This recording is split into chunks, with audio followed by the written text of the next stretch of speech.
California. And then Yeah. And y'all she was mean. No, no, I wasn't. She was pretty mean. No, I wasn't. Your word against theirs. I know. Wait, how is that mean? I was mean when I wouldn't give her food when we were recording. Until she finished her recording take, I wouldn't give her food.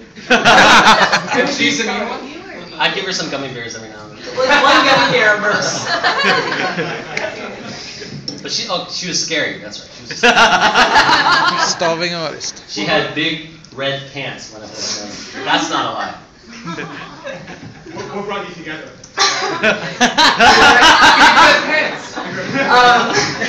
Besides the big red pants, we actually met in music class, in music technology class. But what made us collaborate the first time was a friend of mine had asked me to perform at a benefit concert for victims of Cambodian deportation. So they were like people who pretty much spent their whole life in the U.S. or grew up, was born in Cambodia, and they were getting deported. My friend's like, oh, you're an MC and you should rap. And I was like, I don't have any material whatsoever. So this guy makes a ton of beats, and we did this benefit together, and like people really liked it. It kind of just snowballed into something bigger. We kind of just ran with it, and it was really great because I think we started out wanting to perform for the community, and it was the community that really gave us our start. It started getting us more shows and introducing us to people and stuff. So it was really fantastic. Yeah. I met him at a wedding, friend's wedding. Yeah. Where do you draw your inspiration from? Is it society, politics, or is it your experiences? Where does the music come from? Who are you asking? Yeah. Yes, you three.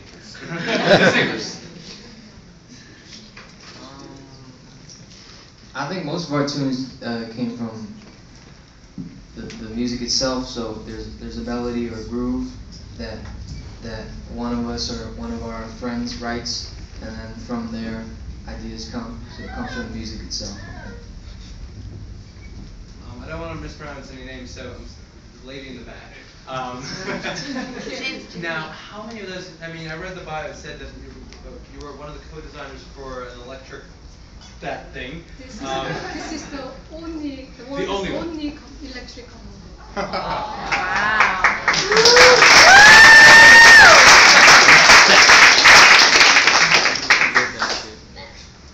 Is that the question? Well, yeah.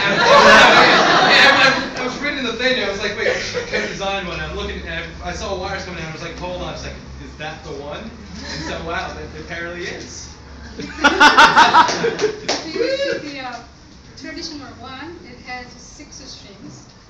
It looks like this, but because the 6th string would be narrow. And the kumungo was performed for the meditation in Korean tradition. So I would sit down on the floor in meditation position. So that's a meditation. And I put the instruments on my feet on meditation position. And the music itself is so slow and very subtle. So actually you do meditation. That was originally in 4th century. Now I live in 21st century. And time travel. And in New York. And Hong Kong. And in New York. And that energy is bringing me to make this one. And you cannot live without computer nowadays.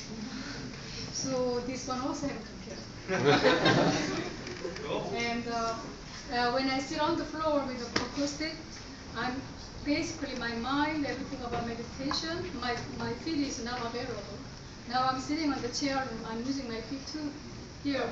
Oh, you have things on the floor too? Yeah. Oh, wow. This is a MIDI controller. Oh, you got... What happened is that I programmed so many things in computer. So I trigger computer in live. Oh, that's So cool. it's interactive, live interactive performance. If I don't use any effect, you don't hear anything. I mean that's about it.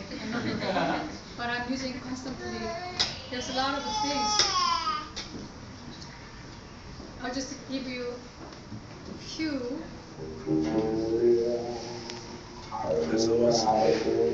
That kind of thing. And then there's also effect. That's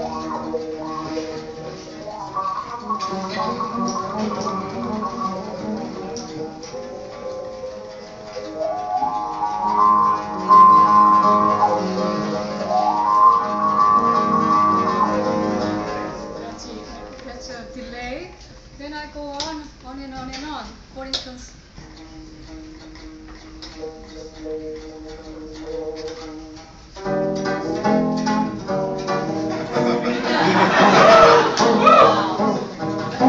know, and I can go on and on and on. There's more.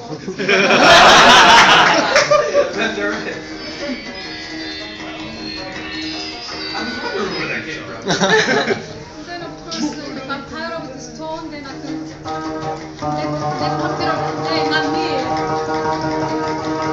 So the computer is doing that for me. I'm not playing all the notes, but computer doing proper improvisation.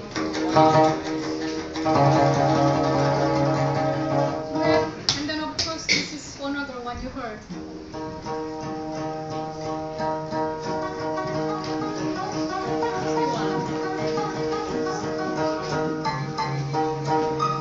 What you hear is that I prepared this string with metal. Oh, okay. It's prepared, and also one with alligator pins. So if I play like this, it's a nice sound, but I do funky. It's nice. It's nice. Wow. So it's many things here. So cool.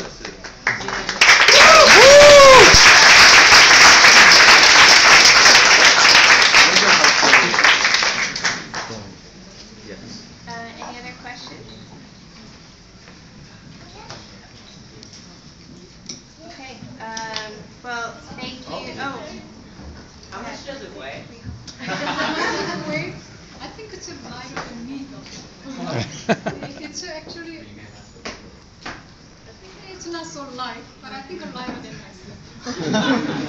What were your initial thoughts coming into the Mocha Mix? I'm sorry? Your initial thoughts, like being presented with the Mocha Mix idea of traditional and contemporary meeting together? You know, my mind is very eclectic. Is that correct word? Yeah. I traveled about 55 different countries. So I observed so many different things. Every place has its own thing going on. And I cannot be just saying that I'm Korean, I'm doing only traditional music. I really have to control it myself. Once I do that, and I just take whatever comes to me, trying to communicate.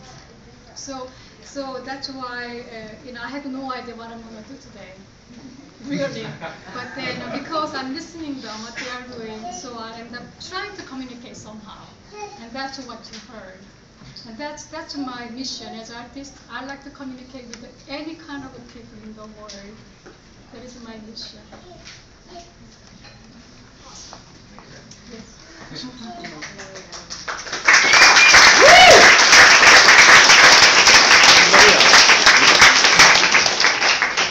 Okay, so thank you all for coming. I think that there's still booze at the bar. You can finish that off. And the artists will be around for a little while, so feel free to ask them. Oh, yeah. Killian, come here. I want to hug you. CDs, you guys want to buy some. $10. Where are they? Oh, just come to one of us. Okay. One of us. So thank you guys. Killian, come here. I'm gonna hug the crap out of that and happy